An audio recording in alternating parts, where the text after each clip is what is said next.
17 मार्च 2026 मंगलवार सुबह के करीब 7:30 बज रहे थे। तेलंगाना के जगतलिया जिले का माधापुर गांव, जो उगादी के त्योहार की तैयारियों में जुटा था, आज एक ऐसी खबर से दहल गया जिसने सबकी रूह कपा दी। पड़ोसियों ने देखा कि 19 साल की एम्बिशियस यूट्यूबर वैष्णवी के घर का दरवाजा खुला हुआ है। आमतौर पर वैष्णवी इस समय तक अपने वैसु अम्मा यूट्यूब चैनल के लिए कोई न कोई रील या वीडियो शूट कर रही होती थी, लेकिन आज वहां एक डरावनी खामोशी थी। जब पड़ोसी घर के अंदर दाखिल हुए तो उनके पैरों तले जमीन खिसक गई। वैष्णवी फर्श पर खून के एक बड़े तालाब के बीच बेजान पड़ी थी। उसकी गर्दन, सिर और हाथों पर धारदार चाकू के गहरे जख्म थे। लेकिन इस खौफनाक मंजर में सबसे दर्दनाक सच था कि वैष्णवी इस समय 4 महीने की प्रेग्नेंट थी। जिस उम्र में लोग अपने करियर के सपने देखते हैं, इस 19 साल की उम्र में वैष्णवी के कोख में एक नई जिंदगी पल रही थी। उस मासूम को भी वैष्णवी के साथ खत्म कर दिया गया। आखिर एक लव स्टोरी का ऐसा खूनी अंत कैसे हुआ? आज का केस आमतौर पर देखी जाने वाले केस से बहुत ज्यादा भयानक है। तो चलिए डिकोड करते हैं इस केस की एक एक परत को। इस खौफनाक सुबह से 10 महीने पीछे चलते हैं, जहां से इस कहानी की शुरुआत हुई थी। वैष्णवी कोरुतला इलाके की एक चमकती हुई सोशल मीडिया स्टार थी। मात्र 19 साल की उम्र में उसके यूट्यूब चैनल वैसु अम्मा पर 50,000 से ज्यादा फॉलोअर्स थे, करीब 200 वीडियो और अनगिनत रील्स। वैष्णवी की लाइफस्टाइल स्क्रीन पर बहुत ही खुशहाल लगती थी। कुछ लोगों का कहना है वैष्णवी की उम्र अंडर 18 थी, लेकिन वैष्णवी के सोशल मीडिया हैंडल्स के मुताबिक उसकी उम्र 18 साल से ज्यादा की थी, लगभग 19 के आसपास। वैष्णवी बहुत ही एक्साइटमेंट के साथ अपने यूट्यूब वीडियोस बनाती, लेकिन इस डिजिटल दुनिया के बीच ही उसकी मुलाकात 24 साल के हरि बाबू से हुई, जो करुतला के ही एक हॉस्पिटल में काम करता था। हरि बाबू वैष्णवी के प्यार में इस कदर पागल था कि उसने ऑब्सेशन की सारी हदें पार कर दी थी। शुरुआत में वैष्णवी इस रिश्ते के लिए बिल्कुल भी तैयार नहीं थी। वो हरि बाबू के साथ किसी भी तरह के रिलेशंस में नहीं जाना चाहती थी। जब वैष्णवी ने उसे बार बार मना किया तो हरि बाबू की सनक और ज्यादा बढ़ गई। वो बार बार उसके सामने प्यार का वास्ता देता, उसे मनाने की कोशिश करता, लेकिन जब उसे लगा कि वैष्णवी के दिल में उसके लिए जगह नहीं बन रही, तो उसने एक खौफनाक रास्ता चुना, इमोशनल ब्लैकमेल। हरि बाबू ने वैष्णवी को हासिल करने के लिए अपनी जान तक देने का नाटक रचा। उसने सबके सामने जहर पीने और सुसाइड करने का ऐसा ड्रामा किया कि 19 साल की मासूम वैष्णवी बुरी तरह डर गई। उसे लगने लगा कि शायद हरि बाबू उससे इतना प्यार करता है कि उसके बिना जी नहीं सकता। इसी डर और मानसिक दबाव के बीच वैष्णवी ने उस रिश्ते को स्वीकार कर लिया जिसे वो कभी नहीं चाहती थी। जब ये बात दोनों परिवार के बीच पहुंची तो दोनों परिवार में कोहराम मच गया। वैष्णवी के माता पिता इस शादी के सख्त खिलाफ थे, क्योंकि वो अपनी बेटी के लिए एक सुरक्षित भविष्य चाहते थे। उनके विरोध का सबसे बड़ा कारण ये था कि हरि बाबू के पास ना तो कोई स्थायी नौकरी थी और ना ही पैसा। उन्हें हरि बाबू की सनकी आदतें और उसके सुसाइड ड्रामे पर बिल्कुल भी भरोसा नहीं था।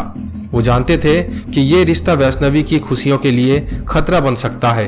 वैष्णवी के पिता पहले प्यार और फिर गुस्से हर तरह से वैष्णवी को समझाने की कोशिश करते हैं, लेकिन वो नहीं मानती और आखिरकार अपनी इकलौती बेटी की जिद के आगे बेबस होकर दोनों इस शादी के लिए राजी हो जाते हैं। दूसरी ओर हरि बाबू की मां लक्ष्मी भी इस शादी के पूरी तरह खिलाफ थी। वो वैष्णवी से इतना ज्यादा नफरत करती थी कि अगर इसके बारे में वैष्णवी को पता होता तो शायद वो ये शादी कभी नहीं करती। उनके लिए वैष्णवी उनके परिवार के लायक नहीं थी। वो इस शादी को एक कलंक मान रहे थे और वैष्णवी की कास्ट को लेकर भी उनके मन में बहुत हेट्रेट था। हरि बाबू के बार बार समझाने और जिद करने पर वो इस शादी के लिए मान तो जाती है, लेकिन वो अपने मन ही मन ये बात सोच लेती है कि वो आगे चलकर अपने बेटे की आर्थिक स्थिति सुधारने के लिए वैष्णवी का इस्तेमाल करेगी। अपने परिवार वालों को जैसे तैसे राजी करवाने के बाद वैष्णवी और हरि बाबू ने एक मंदिर में शादी कर ली। शादी के बाद शुरुआती कुछ महीने बिल्कुल वैसे ही थे जिस तरह से वैष्णवी के ब्लॉग में देखा जा सकता है, सुखद, रोमांटिक और रंगीन। वैष्णवी को लग रहा था कि उसने अपनी सपनों की दुनिया पाली है और वो अपने राजकुमार के साथ एक नई जिंदगी शुरू कर रही है। लेकिन उसे ये बिल्कुल भी अंदाजा नहीं था कि ये बस एक खौफनाक तूफान की शुरुआत है जिसे उसके अपनों ने ही बुना था। शादी के समय वैष्णवी के माँ बाप ने अपनी हैसियत से बढ़कर अपनी बेटी को खुश रखने की कोशिश की। उन्होंने हरि बाबू को दहेज के रूप में कोरुतला में एक 12 लाख रुपए वाला फ्लैट दिया ताकि दोनों का भविष्य सुरक्षित रहे। लेकिन लालच की कोई सीमा नहीं होती। शादी के कुछ ही हफ्तों बाद हरि बाबू और उसके परिवार, खासकर उसकी मां लक्ष्मी का असली चेहरा सामने आने लगा। ससुराल में वैष्णवी का जीना मुश्किल होने लगा। उसे छोटी छोटी बातों पर टॉर्चर किया जाता और लगातार पैसों की मांग की जाती।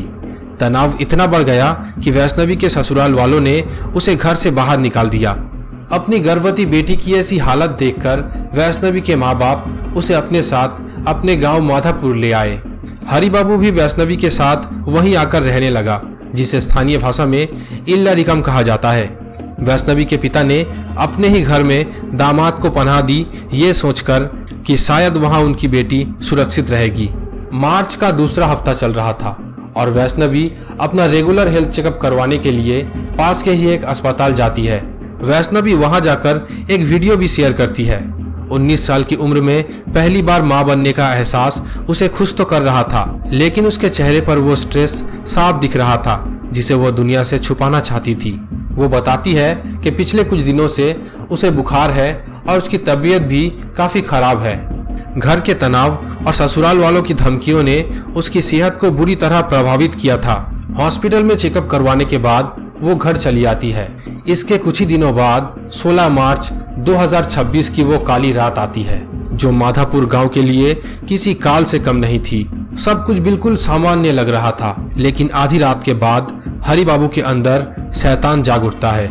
उस रात वारदात से ठीक पहले हरि बाबू की अपनी मां लक्ष्मी के साथ फोन पर काफी लंबी बात होती है। दूसरी ओर 19 साल की वैष्णवी, जो पहले से ही काफी बीमार थी, वो खाना खाकर जल्दी सो जाती है।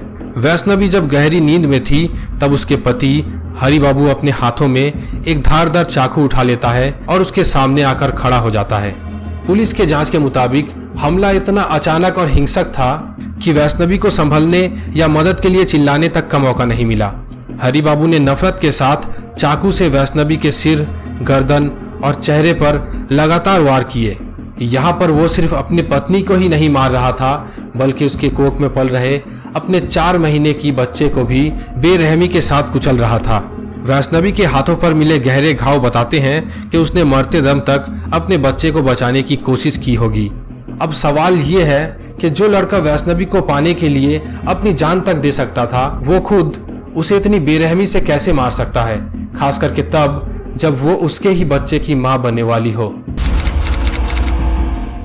शादी के बाद जब वैष्णवी बड़े अरमानों और नई जिंदगी के सपने लेकर अपने ससुराल पहुंची, तो उसे अंदाजा भी नहीं था कि वहां प्यार की जगह नफरत उसका इंतजार कर रही है। हरि बाबू की मां लक्ष्मी ने पहले दिन से ही वैष्णवी को अपने बहू के रूप में स्वीकार नहीं किया। लक्ष्मी इस शादी के सख्त खिलाफ थी और जल्द ही उसका ये गुस्सा एक सोची समझी क्रूरता और दहेज की अंतहीन मांगों में बदल गया। उनके लिए वैष्णवी एक इंसान नहीं, बल्कि मोटी रकम वसूलने वाला एक टारगेट बन चुकी थी। सबसे ज्यादा हैरानी और दुख की बात यह थी कि हरि बाबू, जो कभी वैष्णवी को पाने के लिए पागल हुआ करता था, अब पूरी तरह अपनी मां की कठपुतली बन चुका था। लक्ष्मी ने बड़ी ही चालाकी से अपने बेटे के दिमाग में वैष्णवी के खिलाफ जहर भर दिया और उसको भी अपने साथ जुल्म में शामिल कर लिया। अब माँ और बेटे दोनों मिलकर 19 साल की इस मासूम लड़की को मानसिक और शारीरिक रूप से तोड़ने में लग गए।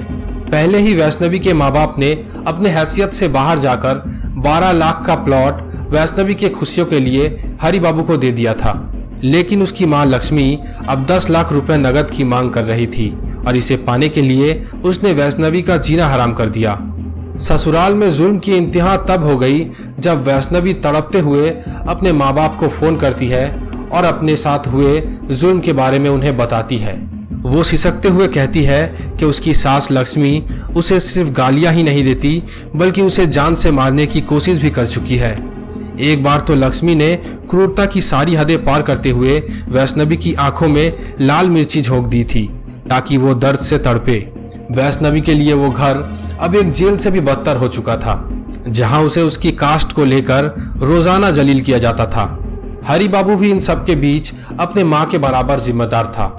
अपनी गर्भवती पत्नी को रोता बिलखता देखकर भी हरि बाबू ने कभी उसकी हालत पर दया नहीं दिखाई। इसी टॉर्चर के दौरान जब वैष्णवी पहली बार प्रेग्नेंट हुई तो हरि बाबू ने उसे जबरदस्ती अबॉर्शन कराने पर मजबूर किया था, क्योंकि उसे डर था कि बच्चा होने के बाद वैष्णवी के ऊपर उसका कंट्रोल कम हो जाएगा। लेकिन वैष्णवी जब दूसरी बार मां बनने वाली थी तो उसने ठान लिया कि इस बार वो जिस भी तरह से अपने बच्चे को बचा कर रहेगी। पुलिस के जांच में मिला एक ऑडियो कॉल इस केस का सबसे घिनौना और रोंगटे खड़े कर देने वाला सच उजागर करता है।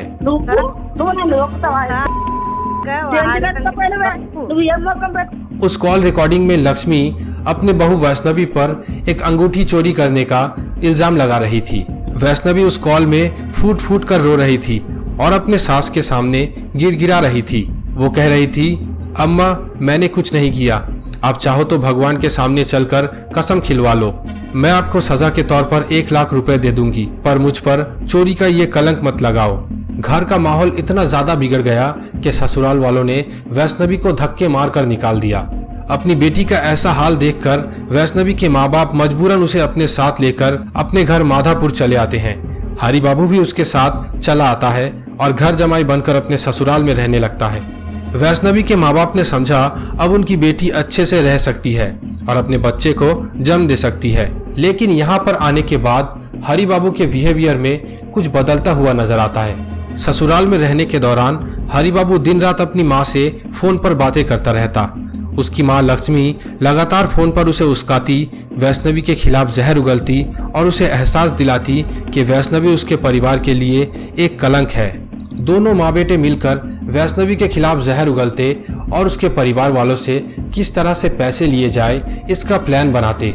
जांच में यह भी सामने आया कि हत्या वाली रात से ठीक एक दिन पहले हरि बाबू और उसकी मां के बीच घंटों तक फोन पर बातचीत हुई थी। शायद इसी लंबी बातचीत के दौरान उस खौफनाक वारदात की प्लानिंग की गई थी। लक्ष्मी के उस्कावे और हरि बाबू के लालच ने उसे मानसिक रूप से एक मॉन्स्टर में बदल दिया था। वो पति जो कभी वैष्णवी की एक झलक के लिए तरसता था, अब अपनी मां की सनक और दहेज के लालच में अपनी ही पत्नी और 4 महीने के अजन्मे बच्चे की जान का दुश्मन बन चुका था। इसी सोची समझी साजिश के तहत हरि बाबू ने उस रात अपने हाथ में चाकू उठाया और अपने ही हाथों से अपनी दुनिया उजाड़ दी। ये वीडियो आपको कैसी लगी हमें कमेंट करके बताएं।